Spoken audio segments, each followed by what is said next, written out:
माता सबरी कौन थी? सबरी पूर्व जन्म में क्या थी? रामायण के बाद सबरी का क्या हुआ? एक रानी से एक सबरी कैसे बनी? सारा कुछ जानेंगे इस वीडियो में। वीडियो को लास्ट तक जरूर देखिएगा और कमेंट में सीताराम जरूर लिखिएगा। माता सबरी भील राज की अकेली पुत्री थी। भगवान श्री राम की परम भक्त थी। राजकुमारी सबरी बेहद ही होनहार और खूबसूरत थी। उनके पिता एक नगर के राजा थे और उनका नाम अज था। माता का नाम इंदुमती था। सबरी का असली नाम शर्मना थी। ये भील समुदाय के शबर जाति से संबंध रखती थी।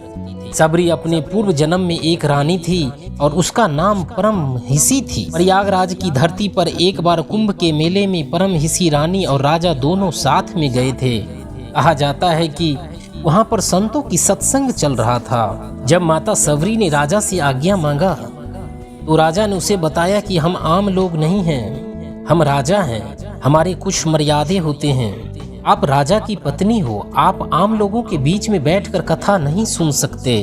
अभी कहते हैं माता सबरी ने गंगा के तट पर जाकर माँ गंगा से विनती करते हैं, हे माँ, ऐसे जीवन से क्या फायदा, ऐसे राजा की रानी से क्या फायदा जो हमें भक्ति से रोकता हो, स्वतंत्र ना हो।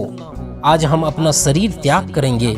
और माता सबरी ने माँ गंगा से कहते हैं, अगले जन्म में हमें ऐसे कुल में जन्म देना, दीनहीन गरीब कुल में जन्म देना जहाँ पर हमें कोई भक्ति से रोक न सके।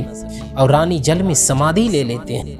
यही रानी पुनः दूसरे जन्म में माता सबरी माँ इंदुमती भील राज के घर आई है और माता सबरी का विवाह भील कुमार से तय होता है। भील समाज में किसी भी शुभ अवसर पर पशुओं की बलि दी जाती थी। बहुत सारे जानवर लाया गया जिसमें हर प्राणी प्रजाति के जानवर शामिल थे। जब यह दृश्य माता सबरी ने देखा तो माता सबरी ने पूछा कि ये जो इतने जानवर किस लिए लाए जा रहे हैं? तो माता सबरी को बताया कि जो आपकी शादी में लोग आएंगे, इस सारे जानवर को मारकर उसको खिलाया जाएगा। माता सबरी बहुत दुखी हुई। यह कैसी परंपरा है? ना जाने कितने बेजुबान और निर्दोष जानवर की हत्याएं होगी। लेकिन सबरी को पशु पक्षी से बहुत स्नेह प्यार हुआ करता था, इसलिए पशुओं को बलि से बचाने के लिए माता सबरी ने विवाह नहीं करने का फैसला किया और रात में ही घर से निकल गए। रात में घर से निकलते वक्त जितने भी जानवर कैद हुए थे, माता सबरी ने उसे सारे को खोल दिए और घर से निकल गए।